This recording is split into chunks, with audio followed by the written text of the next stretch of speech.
this lecture, I shall show you how to create a simple PHP image upload system. So we shall see how images are uploaded to the server and displayed dynamically. Moving towards the first web page, web file, यहाँ पे मैंने upload.php की एक file create कर ली है. मैं आपको पहले बताऊँ, सबसे पहले हम लोग यहाँ पे इसका नेम लिखेंगे. अब हम ये जो उसका विजिबल पार्ट क्या होगा, उसके बाद उसकी हम प्रोसेसिंग देखेंगे. पहले यहाँ पे मैंने लिखा है, एक उसका फॉर्म चलाया.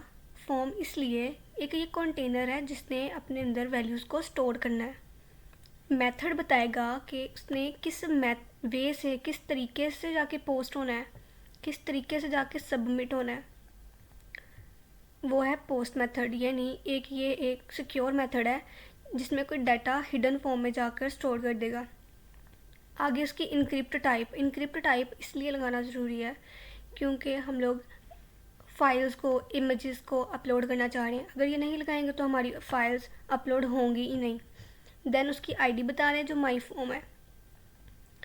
इसी तरह एक मैंने टेक्स्ट बॉक्स क्रिएट किया नेम का, इमेज का. इनकी दोनों की मैंने आईडी रख दी नेम वाले टेक्स्ट बॉक्स की नेम और इमेज वाले टेक्स्ट बॉक्स की इमेज रख दी उसकी आईडी. उसके बाद मैंने एक सबमिट का बटन बना दिया और वो उसकी दे दी वैल्यू. उसकी क्या दे दी मैंने, अपलोड. उसकी वैल्यू दे दी मैंने अपलोड. अब ये फॉर्म मैंने क्लोज़ किया और यहाँ पर रेफरेंस दे दिया gallery.php का कि हम लोग उसको व्यू कर सकते हैं गैलरी में, कि गैलरी में आ गई है या नहीं. अब यहाँ पे वैलिडेशंस लगानी है. उसके लिए मैंने सबसे पहले इसके बैकएंड पे देखेंगे PHP मैंने लगाई. उसमें मैंने, जब हमारा सबमिट होगा बटन, हमारा फॉर्म सबमिट होगा, ये उस चीज़ को चेक करेगा. अगर तो फॉर्म, यानी कि फॉर्म मैंने सबमिट कर दिया है, तो क्या करेगा, नेम के अंदर जो वैल्यू आई वो नेम वाले वेरिएबल में स्टोर कर देगा. पोस्ट वाले मेथड से जो आई नेम की वैल्यू वो जाके नेम वाले वेरिएबल में स्टोर कर देगा.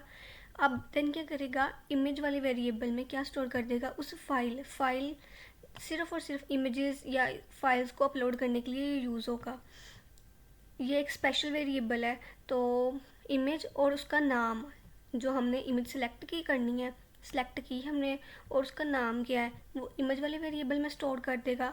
अब इसका ये होता है कि अगर हम लोग की इमेज वगैरह स्टोर करनी है, ये बैकएंड में जाके सर्वर पर जब रिक्वेस्ट जाएगी तो वहाँ पे जाके एक टेम्परेरी वेरिएबल बनेगा. टेम्परेरी उसको इमेज को लोकेट कर देगा. उसकी लोकेशन को क्या करेगा, उस इमेज और उस इमेज का टेम्परेरी नेम को जाके टेम्परेरी वेरिएबल में सर्वर के पास लोकेट कर देगा. जो टेम्परेरी लोकेशन है, अभी इसमें कोई ओरिजिनल लोकेशन नहीं है कि इसकी क्या लोकेशन होगी, कहाँ जाके स्टोर होगा. ये सिर्फ एक टेम्परेरी स्टोरेज और एट द एंड ये जाके ख़त्म हो जाएगी. उसके बाद मैंने इसकी एक्सटेंशन लेनी है. एक्सटेंशन का एक वेरिएबल बनाया मैंने, और ये पाथ इन्फो जो मैंने इमेज थी उसका क्या करेगा, उस इमेज की लेगा एक्सटेंशन. उस इमेज की एक्सटेंशन मतलब अभी सिर्फ इतनी बात हो रही है कि जो मैंने इमेज सेलेक्ट की थी उस इमेज की एक्सटेंशन लेगा. फिर क्या करेगा, एक न्यू नेम. अब हम लोग एक न्यू उसको रिप्लेस करने लगे हैं. एक तो उसका ओरिजिनल नेम था, अब हम अपनी मर्ज़ी से, जो हम लोगों ने, यूज़र ने जो नेम पास किया है, मतलब वो वाला नेम नहीं रखना चाह रहा. वो उसको चीज़ को वो जो इमेज पड़ी हुई थी हमारे पीसी में, ओरिजिनल इमेज की नेम को अपने नेम के साथ रिप्लेस करना चाह रहा है. अब ये न्यू नेम वाला वेरिएबल मैंने क्रिएट किया. इसमें अब हम लोगों ने उस इमेज के नेम को हम रिप्लेस करने लगे हैं. अब क्या करेगा, जो यूज़र ने नेम दिया था वो उसके बाद करेगा डॉट ऑपरेटर. उसके बाद क्या करेगा, एक्सटेंशन. उसकी एक्सटेंशन क्या थी, लाइक अगर हमारे पास उस फाइल की एक्सटेंशन थी JPG या PNG थी, वो वाली यहाँ पे ला देगा. और पहले जो यूज़र ने दिया था वो नेम ला के अब उस ओरिजिनल फाइल का, ओरिजिनल इमेज का नाम रिप्लेस कर दिया उस यूज़र के नेम से. डॉट वही वाली एक्सटेंशन जो ओरिजिनल फाइल की थी या ओरिजिनल पिक्चर की थी, वो जाके किस में स्टोर कर देगा, $new name वाले वेरिएबल में. अब क्या करेगा, एक फ़ोल्डर का मैंने वेरिएबल बनाया. उसके अंदर अपलोड वाले फ़ोल्डर में जाके न्यू नेम को बता रहा है कि जो न्यू नेम में आया है उस name dot extension, user name dot extension जो आई है वो अपलोड वाले फ़ोल्डर में जानी है, और वो कहाँ पे स्टोर कर दी, उसने फ़ोल्डर वाले वेरिएबल में जाके स्टोर कर दी। अभी सिर्फ स्टोर की है, अब क्या करेगा, अब अपलोड करनी है। अपलोड में जो टेम्परेरी लोकेशन हमने दी थी सर्वर की, जहाँ पे वो टेम्परेरी लोकेट करता था, उसको वो फोल्डर में ले जाएगा। फोल्डर कौन सा था, अपलोड वाला फोल्डर, और वहाँ जाके उसको न्यू नेम, ये जब टेम्परेरी पड़ा होता है ना सर्वर पर, ये तब उस पर कोई वर्किंग नहीं करता। ये जब अपने डेस्टिनेशन पे पहुंच जाएगा, यानी कि अपलोड वाले फोल्डर में पहुंच जाएगा, वहाँ जाके ये उसको न्यू नेम, उसके यानी जो हमने रिप्लेस किया या रीनेम किया था नेम, वहाँ जाके वो रीनेम कर देगा, और वहाँ जाके इसकी प्रोसेसिंग होगी कहाँ पे, अपने डेस्टिनेशन पे जाके। ना इसको जब हम भेजेंगे ना तो तब इसमें कोई फ़र्क आएगा, और ना ही जब हम इसको कोई डालेंगे किसी फोल्डर में ना तब कोई फ़र्क पड़ेगा। बस वहाँ जब अपने डेस्टिनेशन पे अपलोड वाले फोल्डर में पहुँच जाएगा, उसके बाद जाके उसके फ़ाइल का नेम रीनेम हो जाएगा, जो हमने कहीं से भी सिलेक्ट की थी अपने पीसी में से, वो जाके अपलोड वाले फ़ोल्डर में चली जाएगी, और वहाँ पे हमें क्या शो हो जाएगा, एक मैसेज आ जाएगा कि इमेज अपलोडेड सक्सेसफुली, कि वहाँ आपकी इमेज जो आपने रीनेम की वो अपलोड वाले फ़ोल्डर में आके सक्सेसफुली अपलोड हो गई है। अब यहाँ पे एक मैंने जे क्यूरी का, अब ये वैलिडेशन है। अब जे क्यूरी जो होती है ना, मेनली वैलिडेशन के लिए यूज़ होती है, और यहाँ पे मैंने अब चलाई जे क्यूरी डॉट जे एस, ये मैंने डाउनलोड कर ली हुई थी। तो उसके बाद अब मैंने अब एक स्क्रिप्ट चलाई, ये हमेशा हेड टैग के अंदर ही आएगी। इस चीज़ को मैंडेटरी है, वरना ये नहीं चलेगा। और स्क्रिप्ट का मैंने एक टैग किया, और ये मैंने डॉक्यूमेंट डॉट रेडी फंक्शन, अगर फंक्शन रेडी है, मतलब अगर माई फॉर्म यानी अब यहाँ पे देखें, यहाँ पे नीचे आए, अब नीचे आए ज़रा, यहाँ पे मैंने आईडी दी थी माई फॉर्म। किसकी दी थी, फॉर्म की आईडी क्या थी, माई फॉर्म। अब वो माई फॉर्म कौन सा वाला फॉर्म है जो हमें डिस्प्ले हो रहा है, अगर तो वो फॉर्म सबमिट हो गया है, अगर तो वो फॉर्म सबमिट हो गया तो इस फंक्शन के अंदर जाओ, वरना ये फंक्शन के अंदर नहीं जाने देगा। अब वो अगर वो चला गया, फॉर्म सबमिट हो गया, अब वो जाके कंडीशंस को चेक करेगा। कंडीशंस को चेक करेगा कि नेम, अगर नेम जो है, नेम की जो वैल्यू आई है, अगर तो वो खाली है, एम्प्टी है, तो वो क्या अलर्ट दे देगा कि नेम रिक्वायर्ड, हम नेम दो, नेम मैंडेटरी है, वहाँ पे नेम इनपुट करो, यूज़र से कहेगा। तो उसके बाद रिटर्न करके फॉल्स कर देगा। इसी तरह इमेज भी, अगर इमेज की वैल्यू में अगर यूज़र ने इमेज नहीं दी अभी तक और वैसे ही सबमिट कर रहा है फॉर्म, तो वहाँ पे जाकर दे देगा कि इमेज रिक्वायर्ड, क्योंकि वहाँ पे इमेज मैंडेटरी कर रहा है कि इमेज देना ज़रूरी है। अब ये तो होगी अपलोड डॉट PHP। अब मैंने इनको तो दे दिया, लेकिन अब मैंने अब गैलरी में भी तो व्यू करनी है ना। अब मैंने गैलरी फॉर्म बनाया, मैंने एक और फाइल बनाई, ठीक है। तो उसमें मैंने उसका नेम रख दिया है इमेज गैलरी। इमेज गैलरी वहाँ पे शो होगा, और उसके अभी एक मैंने वेरिएबल बनाया डॉलर फोल्डर के नेम से। अब अपलोड वाले फ़ोल्डर के अंदर जो मैंने रीनेम की थी, जो वहाँ पे स्टोर हुई थी अपलोड वाले फ़ोल्डर में, वो डॉलर फोल्डर में जाके सेव होगी।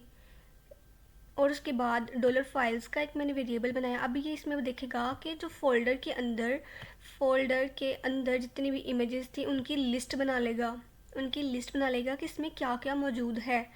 ये सेकेंडरी डायरेक्टरी का एक फंक्शन है जो कि चेक करेगा कि फ़ोल्डर के अंदर जितनी भी फाइल्स पड़ी हुई हैं उन सब की एक लिस्ट बना लेगा। और नेक्स्ट वो करेगा for each files as dollar files, ये चेक करेगा हर एक इमेज पे जाके जो उससे मैच कर रही हुई, मतलब जो यूज़र की रिक्वायरमेंट है उस चीज़ से मैच कर रही हुई। तो लाइक मैंने अगर करना चाह रही हूँ ali.jpg, ये वाली फ़ाइल मैं करना चाह रही हूँ, अली वाली फ़ाइल, तो क्या करेगा, सबसे पहले मेरे पास 3 इंडेक्स बनेंगे, लाइक 0 1 देन अली वाला बनेगा। सिर्फ उसका नेम यहाँ पे यूज़ होगा, अली, पहले एक डॉट, 2 डॉट्स। अब इसका 1 डॉट और ये 2 डॉट्स का मतलब है ये करंट वाली फ़ाइल का बता रहा है ये, और ये पेरेंटल फ़ाइल का बता रहा है। अब ये दोनों का क्या पर्पज़ है मेन, ये दोनों सिस्टम की फ़ाइल होती है, इसलिए इनको हम लोग कुछ नहीं कर सकते और इसको इग्नोर ही करना होता है। वो कहता है अगर तो फ़ाइल ये नहीं है या ये भी नहीं है, मतलब सिस्टम की ये फ़ाइल है ना, जो हम लोग जो फाइंड कर रहे हैं वो तो नहीं है ना ये दोनों। अगर कहते हैं ये दोनों नहीं है तो जाके इसमें इंटर हो जाओ। अब कंडीशन हुई ट्रू, हम इसमें इंटर हुए। अब डॉलर नेम का एक वेरिएबल था, उसके वेरिएबल बनाया, तो उसके अंदर अब वो फाइल फाइल जो हमने रिक्वायर्ड थी हमने ढूंढ ली, जो लिस्ट बनी थी उसमें ढूंढ ली, क्योंकि हर एक को जाके चेक करेगा। अब हमने वो जब वो फाइल ढूंढ ली तो उसका सिर्फ और सिर्फ नेम लेगा, नेम लेके उस नेम को पहले प्रिंट कर देगा, नेम करने के बाद वो फाइल को प्रिंट कर देगा, उस इमेज को प्रिंट कर देगा। उसके बाद वो कहेगा कि अपलोड न्यू, कोई और न्यू फाइल भी अपलोड करना चाह रहे हो तो हम लोग वहाँ पे और भी कर सकते हैं। अब मैंने ये दोनों सेव किए हैं, ये दोनों मैंने अपलोड डॉट PHP के नेम से, और यहाँ पे एक्सटेंशन भी हम लोग ऑल टाइप्स कर देंगे एक्सटेंशन में, और जाके लोकल डिस्क में मैं आपको बताऊँ, लोकल डिस्क में जाके XAMPP वाले फ़ोल्डर में, देन htdocs और देन PHP वाले फ़ोल्डर में जाके ये सेव सारी फाइल्स यहाँ पे सेव कर देनी है, अपलोड डॉट PHP भी, देन गैलरी डॉट PHP भी। अब मैं जाऊँगी, अब मेक श्योर करना पड़ेगा कि क्या हमारा कंट्रोल पैनल ऑन है। कंट्रोल पैनल हम लोग ओपन करेंगे। अब मेरा देखें अपैचे ऑन है, वरना ओपन किया, ब्राउज़र ओपन करने के बाद यहाँ पे मैं लिखूँगी कमांड लोकल होस्ट की, और देन PHP वाला फ़ोल्डर और उस फाइल का नेम, मेरी फाइल का नेम था अपलोड डॉट PHP।